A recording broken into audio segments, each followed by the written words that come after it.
여러분, 매일 우리 뺨을 스치는 바람 있잖아요. 이 평범한 바람이 사실은 엄청난 힘을 가지고 있다는 거 혹시 생각해 보셨나요?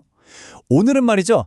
바로 그 바람이 어떻게 우리 집 불을 밝히는 에너지로 확 바뀌는지 그 신기한 과정을 한번 따라가 보려고 합니다. 자, 그럼 이런 질문 한번 던져볼까요? 우리 집 뒷마당에서 부는 바람으로 과연 집 전체가 쓸 전기를 만들어낼 수 있을까요? 이게 무슨 SF 영화 같은 얘기냐고요?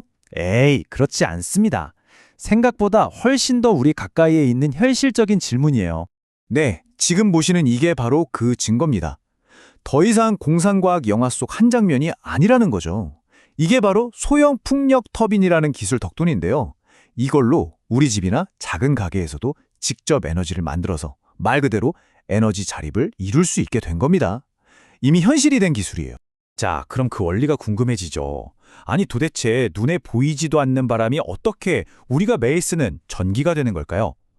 그 비밀, 지금부터 가장 기본적인 원리부터 차근차근 파헤쳐 보겠습니다. 소형 풍력 발전, 말 그대로 풀이하면요.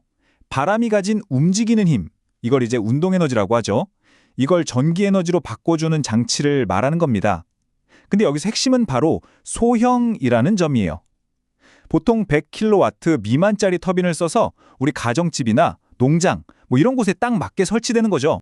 원리는요, 생각보다 훨씬 간단합니다. 딱 3단계만 기억하시면 돼요. 자, 첫 번째, 바람이 휙 불어서 터빈 날개를 돌리죠. 이건 바람의 운동 에너지가 날개가 뱅글뱅글 도는 기계 에너지로 바뀌는 과정이고요. 그리고 두 번째, 이 돌아가는 심이 발전기를 돌려서 짜잔! 최종적으로 우리가 쓰는 전기 에너지를 만들어내는 겁니다. 어때요? 정말 직관적이죠? 이 터빈에도 종류가 있는데요. 크게 2가지 얼굴이 있다고 보시면 돼요. 하나는 우리가 흔히 보는 그 외 비행기 프로펠러처럼 생긴 수평축 터빈이고요.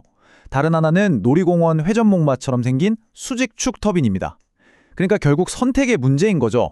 탁 트인 곳에서 최고의 효율을 뽑아낼 거냐, 아니면 바람 방향이 제멋대로인 도심 같은 곳에서도 잘 돌아가는 편의성을 택할 거냐, 바로 이 차이입니다. 자, 이제 원리는 대충 알겠는데 그래서 이걸 설치하는 게 과연 그만한 가치가 있을까? 이게 제일 궁금하시죠?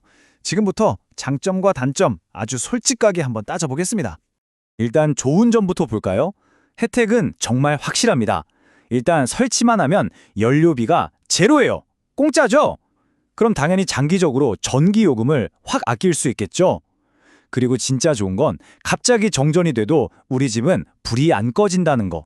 바로 에너지 자립이 가능해지는 겁니다.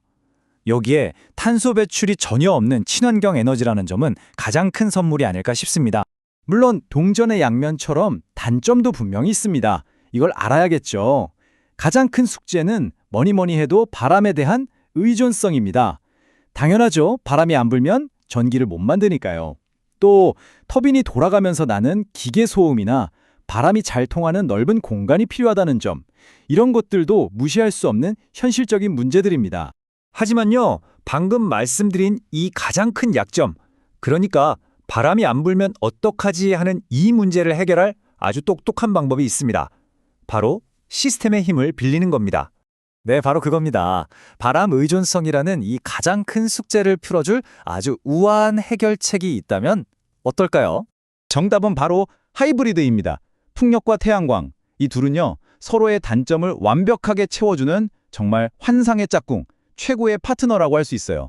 생각해보세요. 해가 쨍쨍한 낮에는 태양광이 열심히 일하고 바람이 많이 부는 밤이나 흐린 날에는 풍력이 바통을 이어받는 거죠. 이렇게 둘이 힘을 합치니까 24시간 내내 안정적으로 에너지를 공급할 수 있게 되는 겁니다. 자, 그럼 이게 어떻게 작동하는지 한번 볼까요? 풍력 터빈이랑 태양광 패널이 같이 전기를 만들면요, 아주 똑똑한 컨트롤러라는 녀석이 이 전기를 받아서 배터리에 차곡차곡 저장을 해둬요. 그리고 우리가 필요할 때마다 꺼내 쓰는 거죠. 덕분에 우리는 날씨나 시간 상관없이 언제든지 안정적으로 전기를 쓸 수 있게 되는 겁니다. 자, 그럼 이제 시야를 좀 더 넓혀보죠. 이 기술이 단순히 우리 집 전기요금을 아껴주는 걸 넘어서서 우리 사회 전체의 에너지 미래를 어떻게 바꾸고 있는지 그 더 큰 그림을 한번 보겠습니다. 40%. 바로 이 숫자입니다. 이게 바로 풍력 에너지의 미래를 보여주는 아주 중요한 숫자인데요.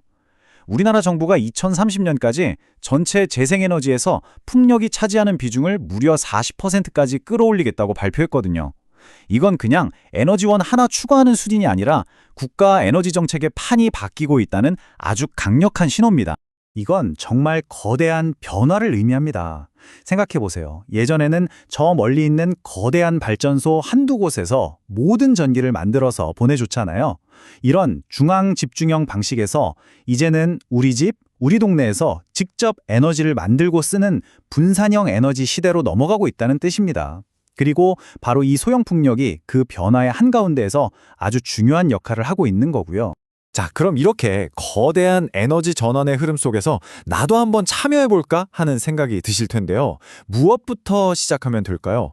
그 첫걸음 제가 딱 정리해서 안내해드릴게요. 전혀 복잡하지 않아요. 딱 이 세 단계만 기억하시면 됩니다. 첫째, 우리 집 전기요금 고지서를 보고 한 달에 전기를 얼마나 쓰는지 체크. 둘째, 터빈을 설치할 만한 공간이 있는지, 바람은 잘 부는지 현장 체크. 그리고 마지막 셋째, 혹시 정부에서 지원해주는 보조금 같은 건 없는지 꼼꼼하게 알아보는 겁니다. 간단하죠? 결국 이 모든 이야기의 핵심은 바로 이겁니다. 환경보호라는 좀 거창해 보이는 가치와 에너지 자립이라는 아주 현실적인 목표가 저 멀리 있는 게 아니라 바로 우리 집 마당에 세우는 작은 풍력 발전기 하나에서 시작될 수 있다는 거죠.